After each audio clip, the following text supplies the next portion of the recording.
Welcome to సినీ జోష్. నేను మీ మహా వర్సటైల్ యాక్టర్.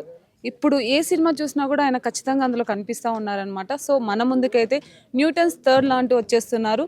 సార్, ఇప్పటివరకు మీరు ఎన్నో కథలు చూసారు, ఎన్నో కథల్లో యాక్ట్ చేయడం జరిగింది. కానీ న్యూటన్స్ థర్డ్లో వాటికి వీటికి డిఫరెన్స్ అంటే ఏం ఉందని చెప్తారు సార్? వెల్కమ్ టు సినీ జోష్. నేను మీ రవివర్మ. యాక్షన్ రియాక్షన్ అదే న్యూటన్స్ థర్డ్లా. సో ఏంటి డిఫరెన్స్ అంటే ప్రతి మూవీలో ఏదో డిఫరెన్స్ వెతుక్కుంటూనే ఉంటాం. అలాంటిది ఈ క్యారెక్టర్ నాకేంటి అంటే ఇట్స్ ఒక ఫ్యామిలీస్కి కనెక్ట్ అయ్యే ఎమోషనల్ రోల్ డెఫినెట్గా. అలా అని నా సిగ్నేచర్ ఉండే కొంత బ్యాడ్ కొంత గుడ్. సో ఆ emotions moments and a lot of it. అంటే ఆ సినిమా వరకు family background and family weight మాది.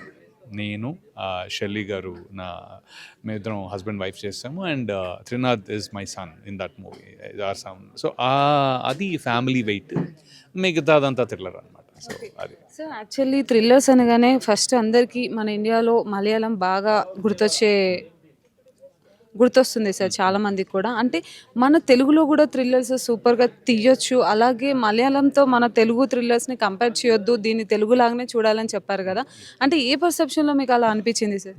బేసికలీ అది చాలా పెద్ద క్వశ్చన్ అండి. పెద్ద క్వశ్చన్లో చిన్న ఆన్సర్ మనం వెతుక్కోలేము. కానీ బ్రీఫ్గా చెప్పాలంటే తెలుగు సినిమాకి ఎప్పటి నుంచి అయితే తెలుగు సినిమా ఉందో అప్పటి నుంచి మన స్కేల్ పెద్దది.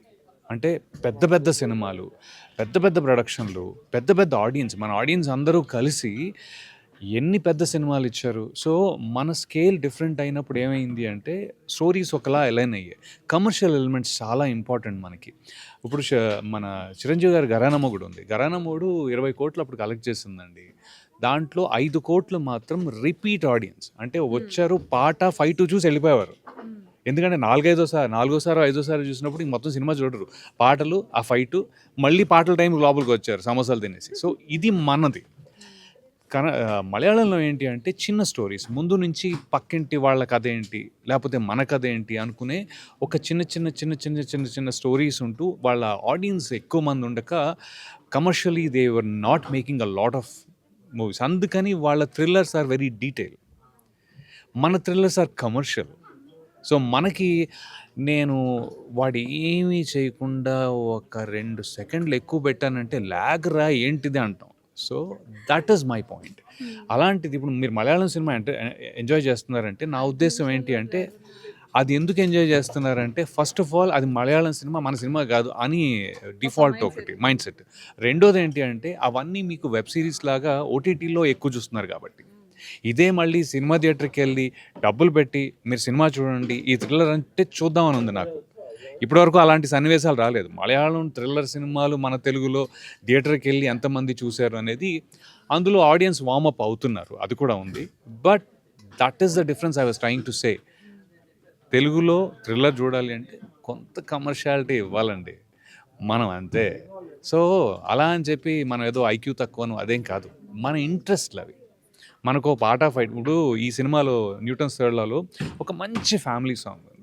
అలాగే ఒక మంచి 1999 అన్నారు కాబట్టి ఎస్పి చరణ్ గారితో పాడిన పాట దమ్ దమ్ దమ్, అది బాలు గారిని విన్నట్టే ఉంటుంది. అది వినంగానే మనకు అందరికీ ఏం గుర్తొస్తుందంటే అరే ఇది 190లో తీసిన సినిమానే అని, 1990స్లో తీసిన సినిమానే అని. సో అలాగా చాలా జాగ్రత్తగా ఈయన అల్లిన ఇదండి ఈ cinema. So that's what is my, అందుకే ఆ మాట అన్నాను ఇందాక, మలయాళం సినిమా లాగా చూడొద్దు, మంచి తెలుగు కమర్షియల్ సినిమాలా థ్రిల్లర్లా చూడండి. సార్, ఒక ఆర్టిస్ట్కి ఎన్ని క్యారెక్టర్స్ చేసినా అంటే ఫుల్ మీల్ లాగా అనిపించే క్యారెక్టర్స్ కొన్ని ఉంటాయి సార్. అలా మీ లైఫ్లో మీకు సంతృప్తినిచ్చిన క్యారెక్టర్ ఏదైనా ఉందా సార్? చాలా ఉన్నాయి. నేను అన్ని ఫుల్ మీల్, ఆల్మోస్ట్ నేను అన్ని ఫుల్ మీల్లే. అంటే క్యారెక్టర్ అంటే మొత్తం క్యారెక్టర్ అంతా ఒక షాట్లోను, ఒక సీన్లో కూడా మొత్తం అంతా తీసుకునే చేయాల్సిన పాత్రలు నావి జనరలీ. నేను 2 నిమిషాలున్నా ఆ 2 నిమిషాలకి వీడు ఎలాంటి ఎక్కడి నుంచి అన్నీ తీసుకొచ్చి అక్కడ పెడతారనమాట. So generally very fulfilling. But నా వరకు ఒక 50-60 సినిమాలు వరకు అయితే మాత్రం my characters are really comprehensive. అంటే ఒక మొత్తం లూప్ ఉంటుంది, అన్నీ ఉంటుంది. నాకు చాలా నచ్చుతాయండి, ఒకటి కాదు. ఇప్పుడు ఇది ఉంది గంగాధర్, ఇలాగే ఈటీవీ విన్లో డియర్ డాడీ అని చేశాను, అది ఉంది. బట్ అలా అని చెప్పి ఏది లేదు. ఐ మీన్ మొన్న హత్య చేశాను, లేకపోతే మళ్ళీ జయము నిశ్చయమురాలో విలన్ చేసిన, they are comprehensive characters. So అందుకని నాకు మీరు ఆ క్వశ్చన్ అడిగితే వెనెలా నుంచి రాఖీ నుంచి అన్ని క్లాస్మేట్ అన్నీ వస్తాయి. రాఖీ అంటే గుర్తొచ్చింది సార్. అసలు మా చిన్నప్పుడు రాఖీ మూవీ చూస్తే ఫస్ట్ మిమ్మల్ని చూడగానే భయపడే వాళ్ళము ఆ సినిమా మొత్తం కూడా. అంటే అలాంటి క్యారెక్టర్ చూస్ చేసుకున్నప్పుడు నెగిటివ్ ఆడియన్స్ కూడా చాలా మంది అంటే నెగిటివ్గా ట్రీట్ చేసే వాళ్ళు కూడా ఉంటారు కదా, అలాంటి ఇష్యూస్ ఎప్పుడైనా ఫేస్ చేశారా సార్ మరి? అప్పుడు నాకు అర్థమైన విషయం ఏంటంటే రాఖీ తర్వాత, అరే యాక్టింగ్ అంత సీరియస్గా తీసుకొని చేయకరా అనేది. నేను ఎంత సీరియస్గా అయితే యాక్టింగ్ చేశాను. ఇంకోటి ఏంటంటే ఈ క్రెడిట్ ఇంకో విషయం ఉంది. కృష్ణవంశీ గారు లాంటి సినిమాలో, ఆయన డైరెక్షన్ లాంటి సినిమాలో చేసినప్పుడు మంచివాడి పాత్రలు వెతుక్కోవడం బెటర్ ఏమో. ఎందుకంటే ఆయన అంత మంచిగా చూపిస్తారు, చెడ్డోడిని అంత చెడ్డగా చూపించారు.